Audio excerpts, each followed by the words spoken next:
listening to Sports Talk 916 with Greg Bull and Coach Greg Veroza.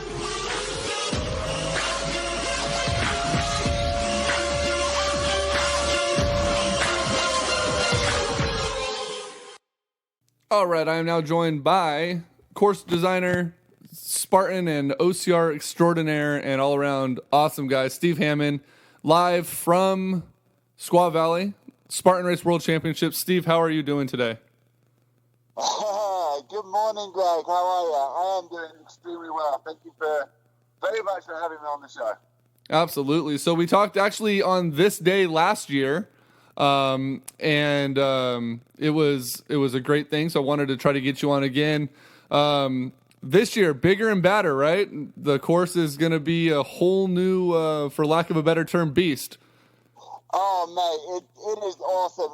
There's an amazing element this year that we kind of introduced. Everything's a little bit bigger. There's some definite double obstacles. And one of my most exciting bits about the course is this first 5 miles, which I think in terms of the elites of what they've got to battle through is going to be a big yo-yo between who's going to be in the lead and like who gets up to the top of the mountain first, and that's going to be extremely exciting. It's very exciting to watch on the live show that we've got also. Absolutely. So did you set it up the same way this year? Are you doing the festival start again and then up the backside, or is it all new route for the first timers or for returners this year? Yeah, so it goes up the main road for a little bit onto some singles track after about a mile, and then it heads straight up the big hill up to High Camp. And there's a gauntlet, and I think we've got, it's absolutely epic. We've got 3 carries, we've got a spearman, we've got dunk ball, we've got rolling mud, we've got 8 hanger, all within the first 5 miles. Wow. Now, there's been a lot of talks about there's going to be a lot of opportunity for burpees this year. There's the double spear, which is always a game changer, or there's 2 spears, I should say. And one that's been talked about a little bit, I wanted to ask you about it, and Spartan Race put out a video, I believe yesterday, that identified it, monkey in the middle. So we're going twister, monkey bar twister, huh? We are. So there's 2 runs of twister. There's a monkey in the middle. At the end of that monkey bar, there is a bell. If you hit that bell, then you don't have to do 60 burpees.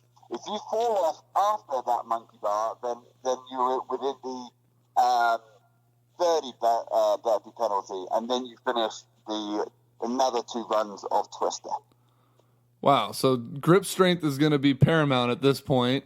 A lot of people ask me, Steve, about the ladder that was in Seattle. There was a lot of concerns about some of the folks that have fallen and some of the injuries that may have occurred. Did that make its way up to Tahoe, or is that a one and done for right now? The ladder is not here, and that's still going to be redesigned and that kind of stuff. But that's above my pay grade to sort that out. Absolutely. Ape Hanger's back. They mentioned that. They mentioned a few other ones. The big one, the thing that I think sets Tahoe apart, aside from the elevation and everything else, is the swim. There's been a lot of debate about the swim, a lot of conversation on West Coast Spartans and the other Facebook groups about getting into the water, about stripping down, taking socks and shoes off or leaving them on, having just a dry bag with, a long sleeve shirt in it. You posted a video a couple days ago of you jumping in a pond in Tahoe like it was a warm swimming pool. What is your recommendation for people that are apprehensive about the swim when it comes to the way they set their gear up? Like I said, taking the shoes on and off, avoid cramping by having to put shoes back on, the clothing situation. What's your recommendation? Well, I mean, the key thing is that 90% of the people that know that are coming to this event know about the swim. They know it's cold. It's like 45 degrees right now in the water, so the water temp is freezing. So being prepared. However, I mean, a lot of people had the opportunity to go and jump in the lake and kind of go for a run and work out what suits you best. Some people, they just want to go in, get back out, and suffer the cold for a bit and run down and have nothing on. Apart from their shorts or, a vest top. But my recommendation for the swim, one, be prepared, but know what clothes work, what clothes don't work after being wet. And have,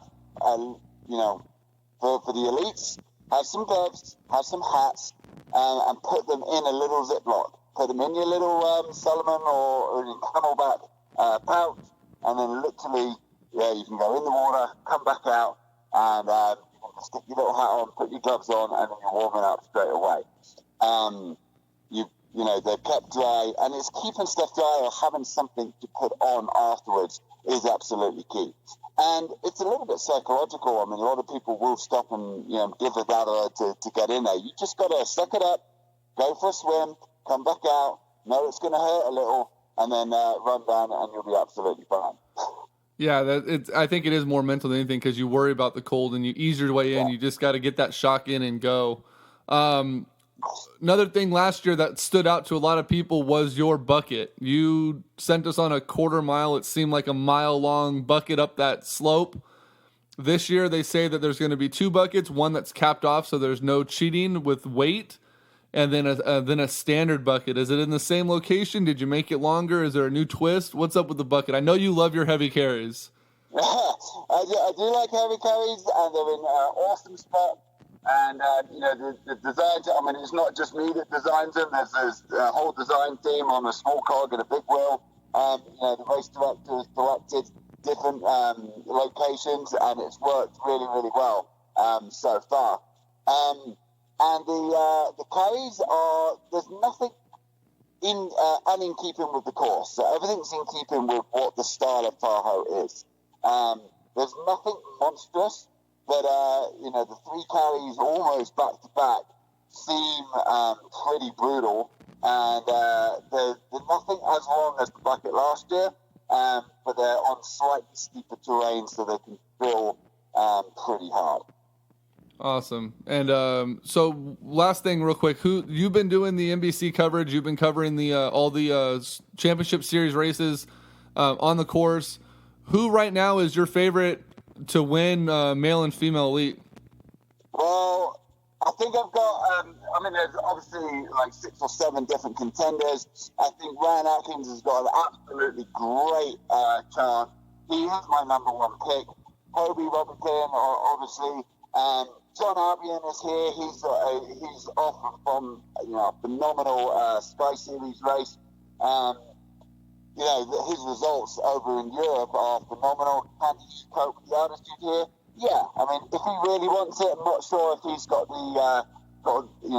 John's got the skills to do it. I don't know if he's got the heart to want to go out there and really, really redline the whole thing. So my money is on one of the bigger boys, maybe Hunter or maybe Ryan Atkins. And what about the female side? Is Lindsay and Faye the front runners? I know there's a female coming across from across the pond that's never raced on the World Championship course before. That's making her debut. That's a favorite. I can't think of her name right now to save my life. But you got Susanna Kostomova, who has won in the last few years, and she's coming over. So Susanna's from the Czech Republic, and she's my favorite to take it down, probably by quite a few minutes. Wow. But anything can happen, and Lindsay Webster is going to be, right on her heels and wanting to capitalize on any mistakes that she makes. You've got Rhea Coble, Nicole Miracle, Amelia Boone, Faye Stennin. I mean, there's a lot of women out there who could capitalize on others' mistakes. Absolutely. And it's great to see Amelia back on the course after her injury, to her leg last year. And then Rose qualified at Seattle a week and a half ago after having a baby, which is remarkable. So it's going to be a good one. I'm bummed that we're not going to be up there this year, unfortunately. My wife, Sheena, was planning on being a surrogate. She's going to be carrying a baby for a family that we met down in the Bay Area. And we thought that she would already be in the process by this time this year. Unfortunately, she's not.